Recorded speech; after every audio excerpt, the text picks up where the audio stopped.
everyone. So a while back, I made a video on my experience with my supraorbital neuralgia because I felt like other people might have it or think they have it. And when I was looking and researching and like trying to figure out what was going on with me on YouTube, I couldn't find anything that talked about supraorbital neuralgia in like a personal experience kind of way.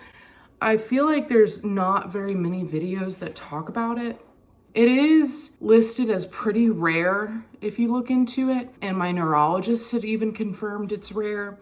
So essentially what supraorbital neuralgia is the nerves in your forehead. I think it can occur on either side.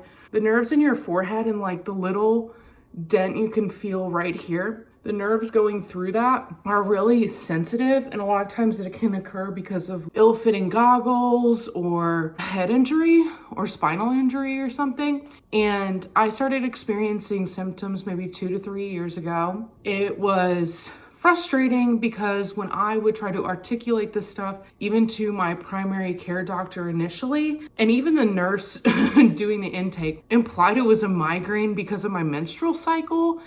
And I was a little like bothered that no one was believing me that this wasn't a migraine. Like I knew it wasn't a migraine, and it would get really sensitive when I touched my forehead and like when I was wearing sunglasses.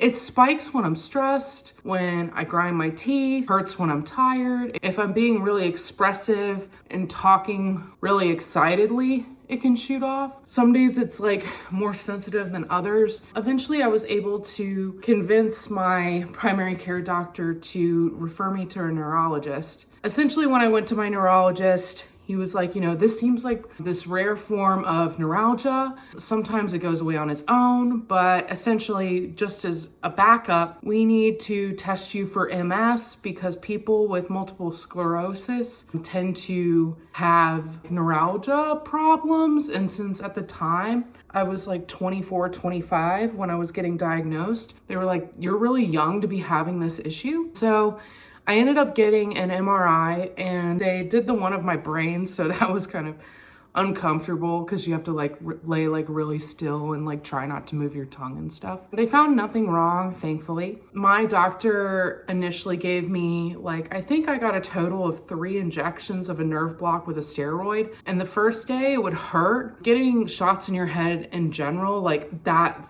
thin next to your skull, hurts. It would initially pinch and like hurt my nerve, and then eventually it would get better. I think they helped. The neurologist also offered me gabapentin, and I didn't want to go on gabapentin because I was afraid it would affect my mental state, and that was like a personal choice. I think gabapentin is great for people who are suffering with pain from this.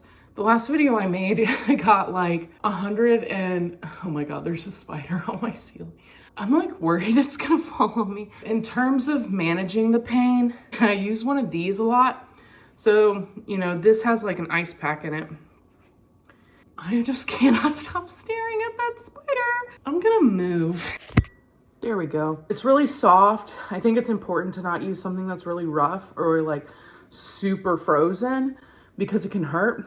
And I like wear it like this, which looks silly, but the best way to reduce nerve pain is to ice it. Another thing is like encouraging yourself that when you're exhausted during the day and it just keeps misfiring, like taking naps really helps me. And also like managing, and I'm a caffeine addict, but managing your caffeine intake can help. I think that seeking a neurologist or getting a referral to a neurologist is really helpful with this. For me, it took a long time to get into my neurology appointment. If you're looking to manage the pain while waiting for your appointment, I highly recommend icing. If you've looked into this and you know that this is what's going on, do not let a doctor tell you it's a headache, it's a migraine. I mean, sometimes these neuralgia issues can just happen is the thing.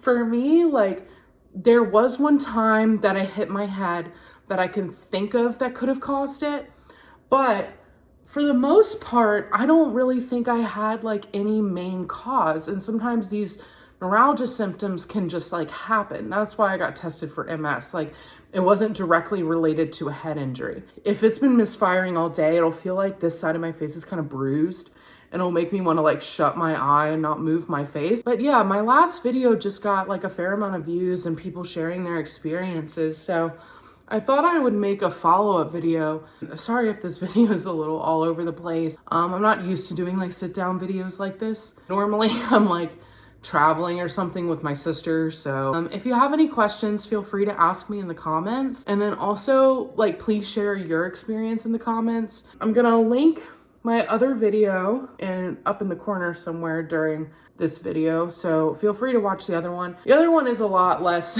informative in the fact like I was just kind of documenting my experience with it, but I was also kind of like doing it like a vlog style. Anywho, thanks for watching and feel free to subscribe if you would like to. So, bye.